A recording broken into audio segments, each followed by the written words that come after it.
Hey Covenant, my name is Patrick Griffey, the Associate Director of Discipleship, and this is Wednesday Rewind.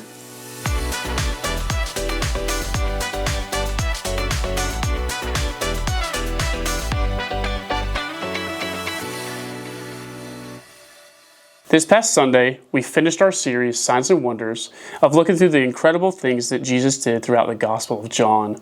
We ended up in our final session, or final sermon, looking at Jesus raising Lazarus from the dead.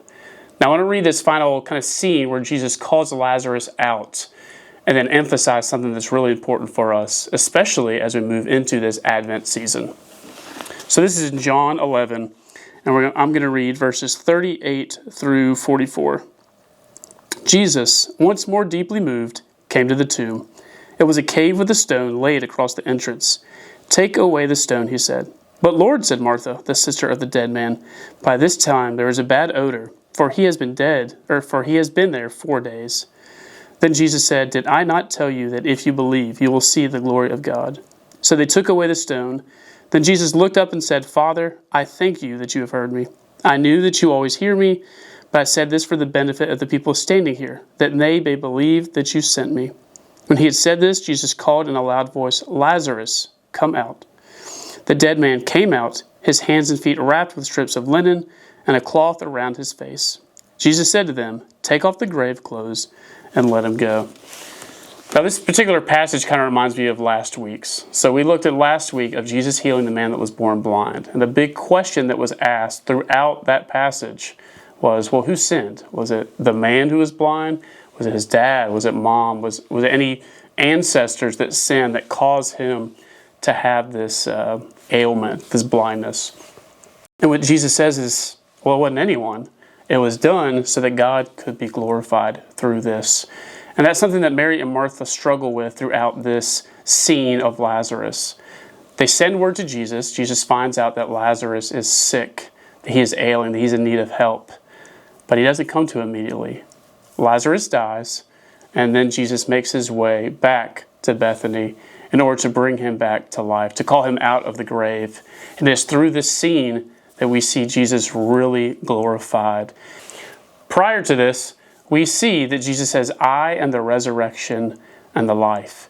He's preceding what he's about to do for Lazarus, to bring him back to life. And then we see at the end of John that he brings himself back to life, that he is raised from the dead, defeating death for all of us. Now, as we move into this Advent season, we get to see kind of the beginning of this story. We get to see Jesus putting on flesh in complete divinity, becoming also completely human. Now, it's been an awesome year together doing this Wednesday Rewind with y'all. I've really enjoyed it. I'd like to think I've got more comfortable behind the camera. I've enjoyed being able to explain some more things and emphasize certain pieces of passages that we've looked at throughout this year, and look forward to doing that more in 2026. I want to emphasize and kind of point you towards something that we've worked on, which is a longer form of kind of the Wednesday Rewind.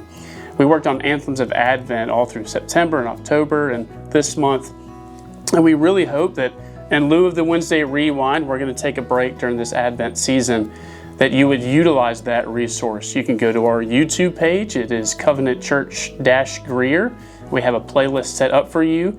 And if you look in the descriptions of those playlists, there's also a discussion guide that you can use to kind of guide any sort of devotional time that you may want to have. We obviously want Covenant groups to do this together, but if this is a time that you feel is worthwhile for you, that you find yourself missing the Wednesday Rewind during these 4 weeks that we're absent, utilize that, and you'll still get my beautiful smiling face in the process.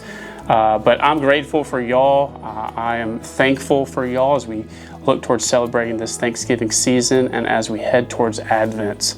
We hope that y'all will be a part of our family, our congregation during this season. So join us this Sunday as I get to start off this Christmas season by looking at the first traditional theme of Advent, hope.